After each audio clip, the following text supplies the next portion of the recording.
Good afternoon, David Atkins, target individual. Today has been a pretty rough day for me as far as vibrations. I'm going to be merging the video into this like I have been. Very interesting. You're going to have ex-NSA person speaking, ex-Navy person speaking, or two ex-NSAs. One of them is Snowden. You're going to have Barry Trower. You're going to have John Hall, a bunch of different speakers, and I love this video because if you don't believe these people after this video, then you're a non-believer. Very interesting stuff. They explain how they do it, what they do, and what they're up to.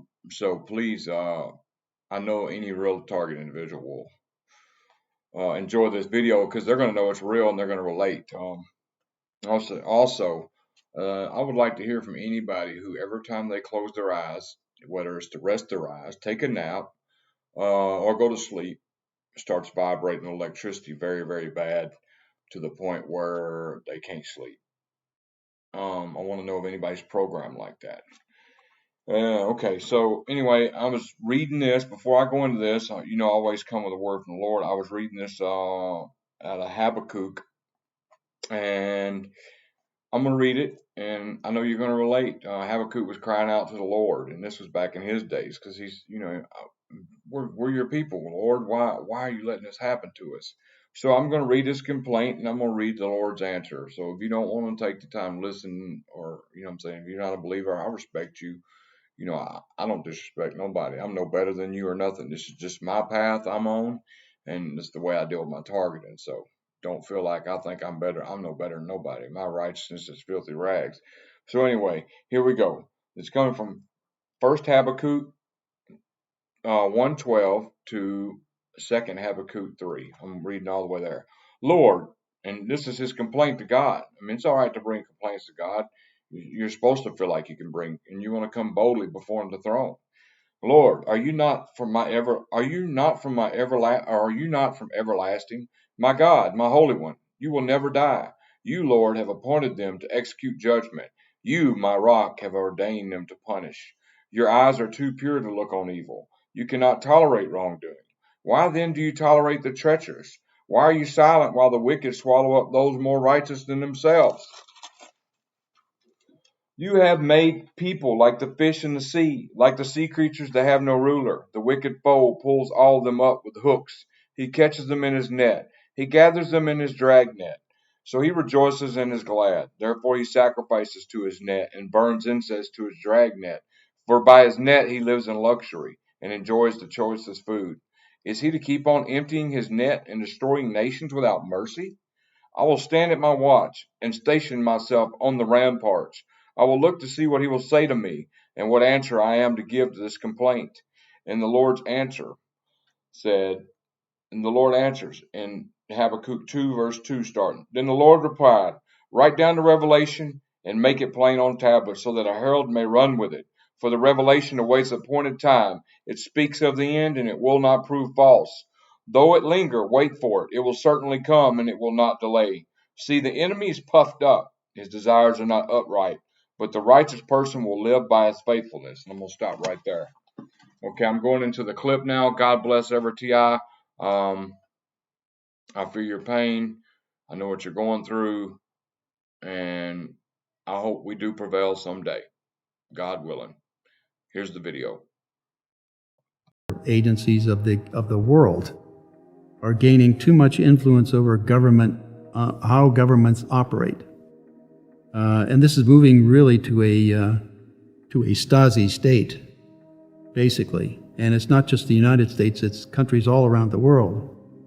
You have to be aware that these agencies are threatening what is fundamental to human rights everywhere. And you've got to ensure that you have some way of verifying and keeping these agencies in line. And whatever it takes in law and whatever it takes technically to make that happen, these governments around the world, all of them need to do. In fact, I don't think there's anything you could do to stop. If they're after you, they're going to get you one way or the other. And then, of course, you also have the things that are a little bit more traditional. If we talk about things that can be operable in the biochemical space, we ordinarily talk about drugs, bugs, toxins, and ever more, we're considering devices. With these capabilities, basically the vast majority of human and computer-to-computer communications, device-based communications, which sort of inform the relationships between humans, are automatically ingested without targeting.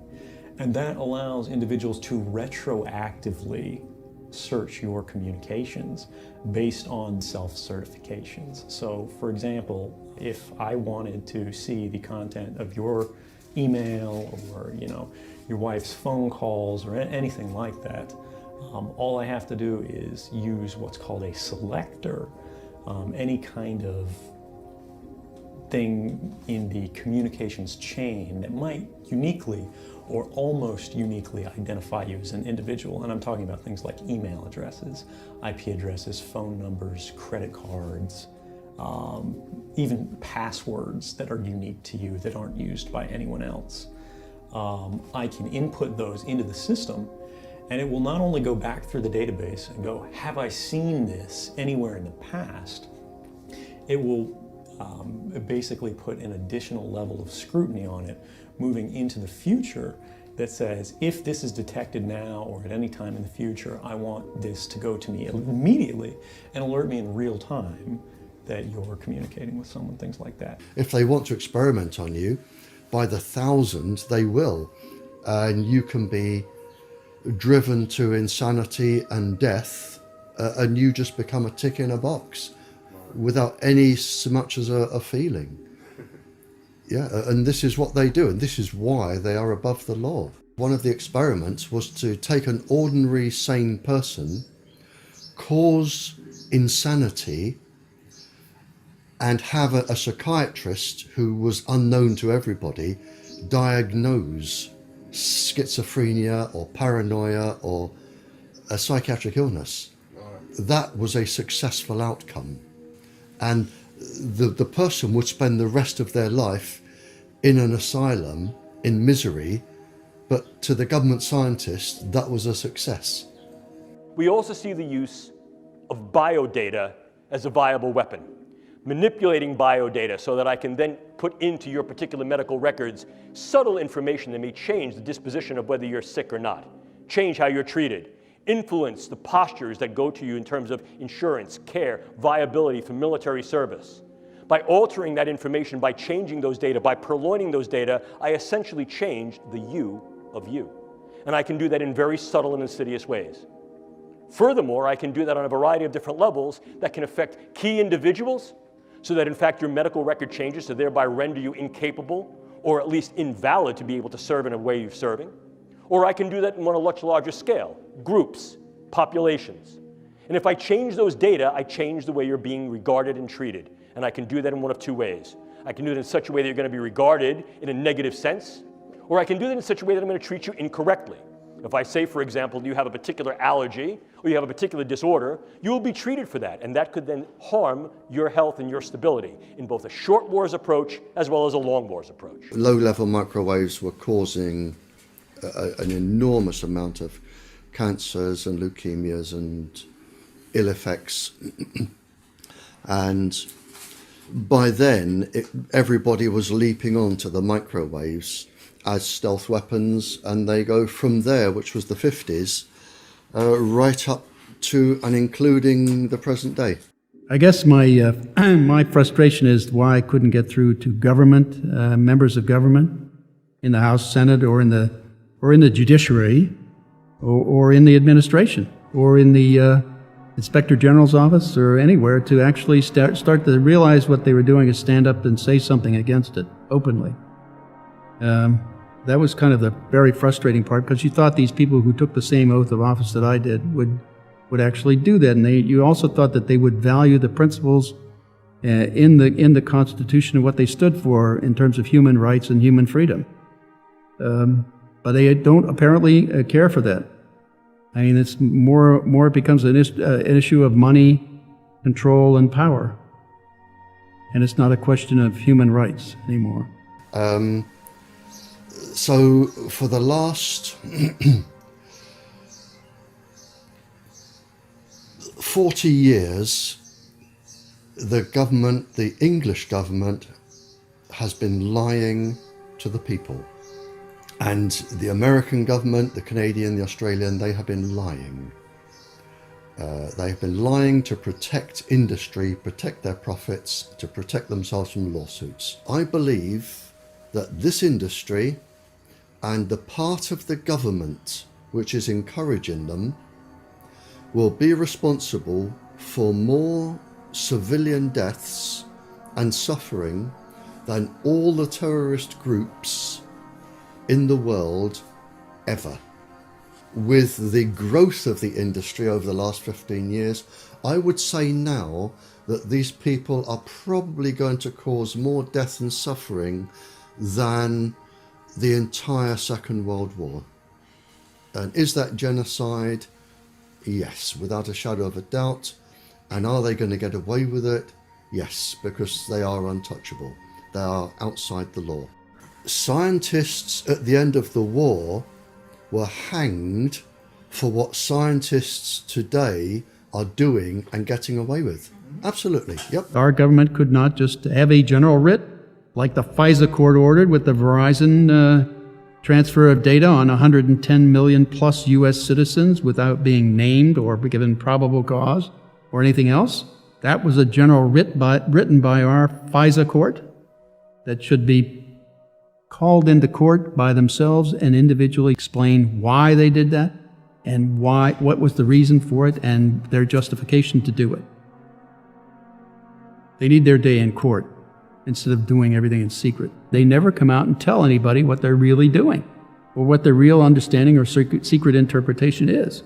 That's because they're too afraid. They're cowards. They're hiding behind a secret interpretation applied with a secret court in secret by a secret government.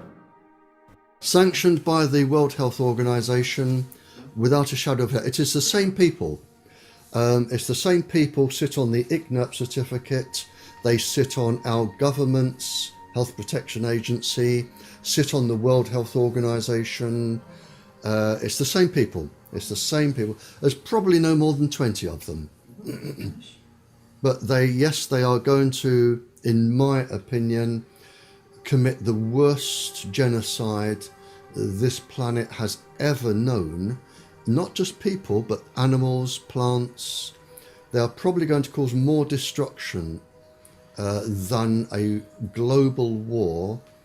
And in several hundred years' time, people will look back, whoever survives, and look at what we try to do to stop them. It's time to act, to claim that birthright and begin to express ourselves in that way. And that's not out of anger and fear. It's out of concern, empathy, love, and compassion for the people on this planet that we care about and those that we don't even know yet. The fact is, change is what's required, and not an external driven change, but an internally recognized need to change. I'm really more disappointed in the American public that they aren't more irritated. I mean, they're starting to get there, but it's taking a long time. They aren't, I guess not too many remember history, or not too many think of history. Well, I can understand the fact that we haven't had a totalitarian ruler here since George III, so about 240 years. Whereas the Germans, the Germans are really sensitive to this stuff. Why? Because they've got living memory of people who used to live under the Stasi, or people who used to live under, still some of them, under the Gestapo and the SS. They know firsthand what a totalitarian state is like to live under. Dr. John Hall. As I understand the memorandum from the President, it's for you to determine if current legislation is adequate in protecting individuals and if there's any ongoing experimentation. In reviewing the common rule, it's very obvious that there's a lot of loopholes to informed consent. All of the horrific experiments you've mentioned, Willowbrook, MKUltra, radiation experiments, mostly were done without informed consent. They were funded by the DoD and intelligence agencies, where I'm not even so sure you would know if there's an IRB, much less if an IRB is looking at informed consent. As a physician, relative to some of what you're hearing today, in the community, we are seeing an alarming rate of complaints of use of electromagnetic weapons, microwave auditory effects, silent sound spectrum, EEG cloning. which has taken the lab out of the laboratory and into the home. Most of these, from the research that we reviewed, can be done remotely. It seems to be more weapons research than medical research. I personally corresponded with upwards of 1,500 victims, all complaining of identical complaints from every state in the nation of being exposed to electromagnetic radiation, non-ionizing radiation for the use of cognitive control or behavior control. I've submitted a paper to you, and there's another paper submitted to each member from another physician in Kansas City, alluding to the same thing. Thank you. Ms. Catherine Nestor. My name is Catherine Nestor, and I'm from Pennsylvania. This commission has spoken of a long history of abuse of the human research subject. Although no one mentioned MKUltra today, President Clinton recently apologized for this. My young child and I have been used as non-consensual test subjects. We have been subjected to COINTELPRO-like stalking, remote neural monitoring, and electromagnetic torture, resulting in psychological and physical damage. And I won't go into the details of that because I have 4 pages written in here that is very similar to Connie's testimony. Please do not wait 70 years to investigate this. I ask Dr. Amy Gutman to begin today. There is new work for the Commission for Human Subject Protection on our shores. And please give us a dramatic response, Susan, and please give us a congressional hearing. Thank you. Thank you. Mrs. Marshall.